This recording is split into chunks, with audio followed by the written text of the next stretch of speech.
Hello and welcome to the Counterpoint podcast. We have a very interesting topic lined up today. We're going to be talking about audio, covering headphones, true wireless stereo, TWS, and other home audio products. Now, for me, audio is arguably the Cinderella technology in the smartphone space and beyond, and it's often overshadowed by imaging in smartphones. But anyone who's ever been to a cinema with a booming surround sound system will know that audio is also important for creating great experiences. So, to talk through the topic, I'm delighted to be joined today by Gyanendra Singh, Head of Audio Marketing at Sony India. Gyanendra has been working for Sony for over 17 years. So, hello and welcome to the podcast, Gyanendra. How are you today? Hi, Peter. The day is pretty good. I'm feeling good. Excellent. So before we get into the discussion, maybe you can give us a little bit of an introduction about yourself and what you've been doing at Sony. Oh, well, I've been with Sony for a little over 17 years, and I've been moving through various profiles across sales, business development. And I think the current scenario is where I'm heading the audio business for Sony India. I think, given the kind of excitement around the category and various new launches, it's quite an exciting place to be in. So, yeah, it's a nice place that I'm here right now. Great. Excellent. Thanks for that. So getting into the discussion, Bluetooth audio devices have come a long way in the last few years. I mean, I remember the days of mono headsets with a mic for calling. Now we've kind of moved into stereo A2DP, both in-ear and over-the-ear headphones. And now, of course, we have TWS or true wireless stereo, which has been getting very, very popular and a very fast-growing segment that we're tracking through our data. So from your point of view, how have you seen audio technology evolving on the hardware side, and how do you see the changing form factors and where they're sort of headed towards? Yeah, Peter. So nice that you actually put this question right off the bat, because I think there are very few places in audio where the transformation in the form factor and all that is packed into the product has been so dramatic, as from the Bluetooth mono headset into the current generation truly wireless headphones. So I think just talking on the physical form factor part of it, apart from the device getting smaller as the current generation devices are, there are a whole lot of other things which have gone into the hardware part and even the software part. So obviously they are much better than the earlier mono headset in terms of sound and quality. They're supposed to do a much more versatile job, because apart from the call quality and the other usage of core audio listening, these are also being used during workout. These are devices which are far more intuitive right now with many smart features enabled. And there is a whole lot of AI which is also going into these devices. I mean, the kind of some special features that you have are just amazing. So I think it's been absolutely enormous, the changeover from the mono headset to the current generation of truly wireless. And they, as you correctly put, they've really come a long way. And yeah, moving forward also, it looks like that I think the innovation will just keep on getting better and better.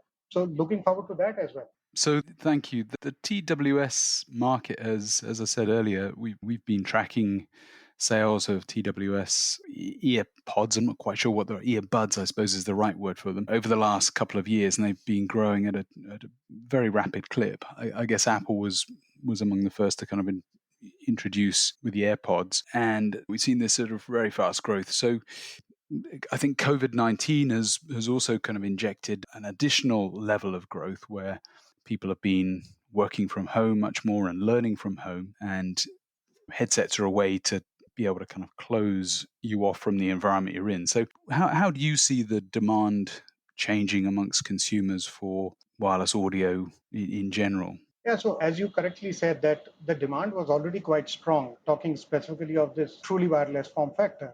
And along the way, the work from home and the learn from home phenomena since last year has sort of given an added fuel to the already existing very strong demand. So yeah, the last 12 months or so, they've had kind of a more overdrive kind of a growth, but it doesn't look like that it would ebb really dramatically. And I feel that the growth would sort of continue. And the reason why I say that is, I think the other thing which is happening is people are now using these devices on an average little longer than what they were earlier doing. It is certainly work related is one of the reasons, and the other is the pandemic induced stay at home and learn from home. So either way, they've ended up using these devices a lot more, and the variety of purpose for which they are using is also quite a lot. And also keep in mind that these are actually very good potent devices. They are helping us ease our life overall. And therefore, another thing I'd like to add is there are certain core things which always go into these devices, that they got to have a great sound, great call clarity, of course, long battery life. And currently, comfort wearing is also riding high on the notch because people are wearing it longer. But I think there are a host of other special features which are being built into these devices. And they are also, as I said earlier, very intuitive. So, just to quote an example, one of our devices, which is WF1000XM3, truly wireless, has a quick attention mode. What it helps you do is just break out an instant conversation. Current situation, these devices provide you your individual cocoon, all right, but you would also want to be connected to the outside world. And those are the kind of bits and pieces in terms of technology which make them much more user friendly for those kind of aspects. And I feel these are great values which will get added through the product. So I think the products will continue to get stronger. And overall, it doesn't look like that the demand would really ebb very aggressively. So it would continue to be strong demand moving forward as well. Yeah, excellent. Yeah.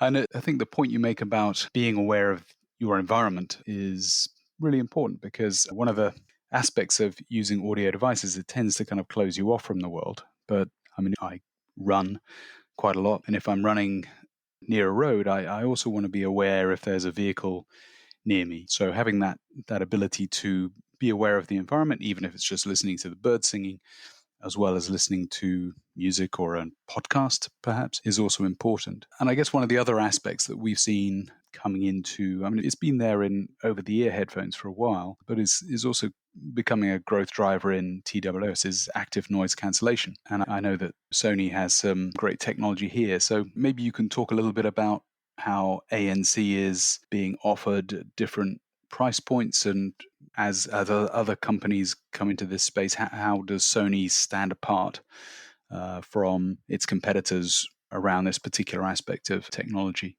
Yeah, okay. So when it comes to the active noise cancellation, it has been one of the very key element for us and a very strong forte for Sony. So I think we have the industry leading noise cancellation headphones and in fact devices across all form factors, whether it is the overhead or the in-ear or even the truly wireless. So all of these devices, we have a very strong potent products having active noise cancellation.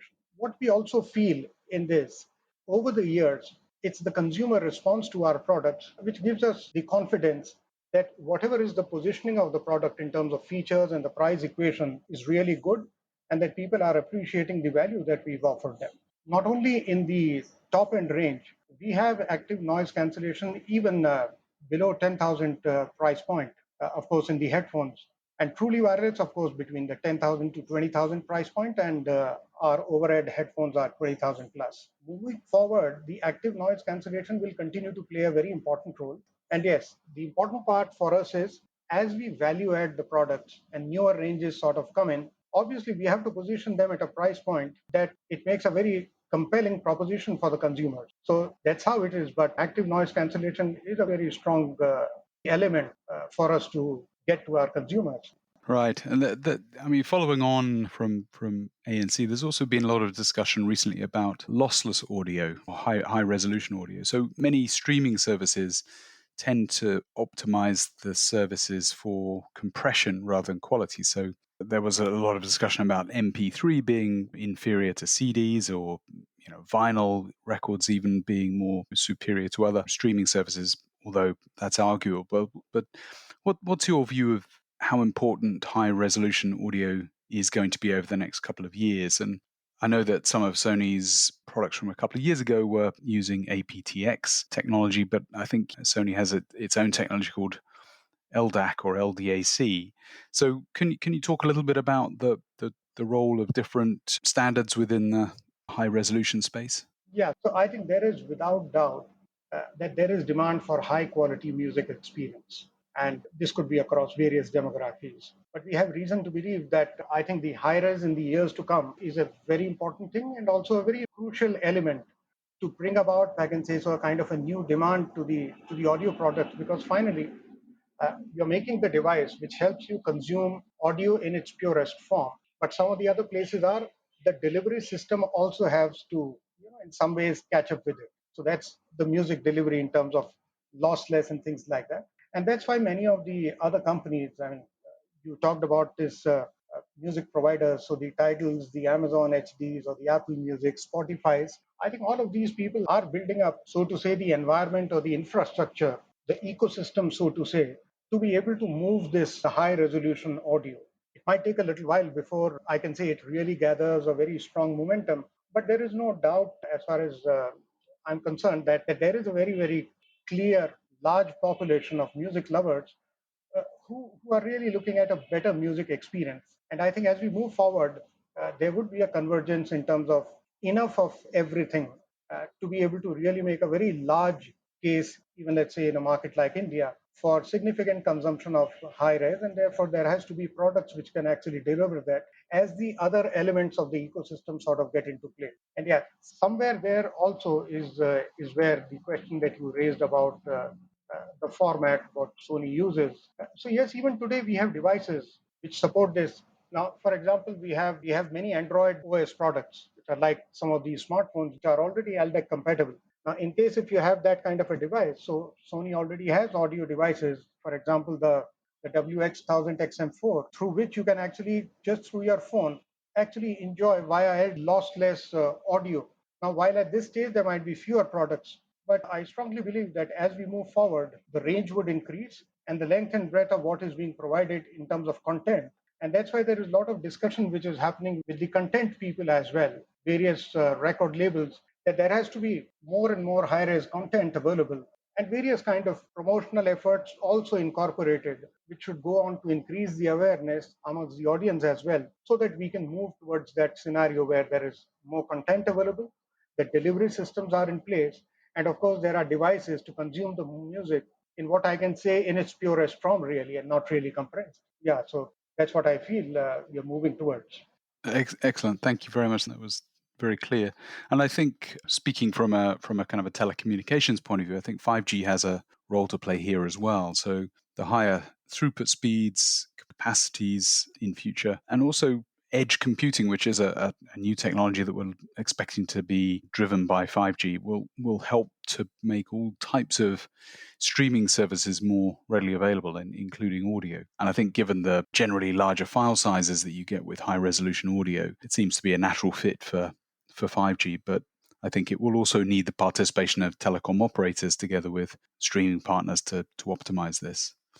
So one other aspect that I'd like to talk about is voice assistants. We've seen things like Amazon Alexa getting very popular among users as they offer a convenient way to control smart home products and play audio. I know, for example, in my own family, pretty much the standard interaction with Alexa is to say play Spotify, and she then kind of launches our Spotify feed. We don't use it for much else actually, but Alexa is no longer just restricted to Amazon devices. So what are your thoughts on brands like Sony and others adding voice assistants across, I don't know, portable speakers, TVs, and other personal audio products? So I think voice assistants are an important part and they are becoming commonplace in various devices of our daily life. And that goes without saying.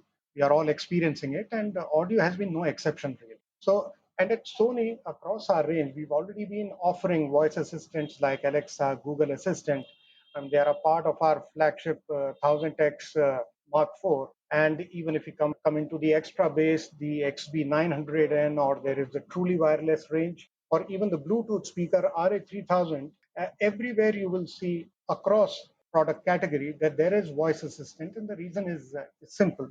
There is the convenience that a customer derives out of these things. I mean, people are using headphones on the move. Of course, not much of a movement really has happened in the last 1 year. We've been restricted. But I think just a matter of some more time that people would get on to the new normal. So people use their headphones and there are questions and queries that they would like to resolve. And therefore, the Alexa and the Google Assistant just makes it a little more convenient in that entire space. So I think it's important and they've got to be responsive. And I think we have that ensured across our product categories. So yeah, we feel there's a great value in the voice assistant, and we'll continue to see them in the future as well. Yeah. All right. And we spoke a little earlier about COVID-19 and how it's changed consumer habits. And you just mentioned that people are moving less, so maybe using public transport less and spending more time at home where they're likely to be listening to music or watching streaming videos across different platforms. So have you observed a change in the way that consumers are investing in home entertainment products? Are they tending to spend more than they would have otherwise done, or is it too much to make that leap yet? No, I think, Peter, you are absolutely right that because of this pandemic induced stay at home, a couple of things have happened. So there has been no cinema theater visits for a very long period of time. And you would know that out here in India, the cinema is so integral to all of us. And so people have not been able to do that. Then, coupled with that, you have the OTT platform, which has therefore been probably releasing more, and they are capitalizing on that aspect as well. So all of this put together, what has happened is that people have started to consume more entertainment at home. And that in some way is also making them realize that they got to enhance the complete AV experience at home. Because he can't go to the, let's say, a cinema theater. So the next best thing is how close to a cinema theater experience can you really get in the comfort of your home? And so therefore that has been the kind of a trigger. And we are witnessing a very, very strong demand for sound bars, and that is across the spectrum. So from our entry sound bar at 15,000 rupees to sound bars which are costing more than a lakh of rupees, the growth has been, it could be a little more in some segment or a little less in the other segments, but there is growth all across and very strong growth. So I think there is no doubt that this has led people to look at the AV experience at home. The other thing which I'd like to add, which is also making this happen, is soundbar as a form factor is an aesthetically very nice device. It is very minimalistic in design. The installation is very easy to do. You don't have to disturb your existing setup. So I think the ease of incorporating something like a soundbar has also played its own role. And so that's the reason why we see a very, very strong growth for the soundbar. And yeah, once people start to enjoy it, it's good, it's working.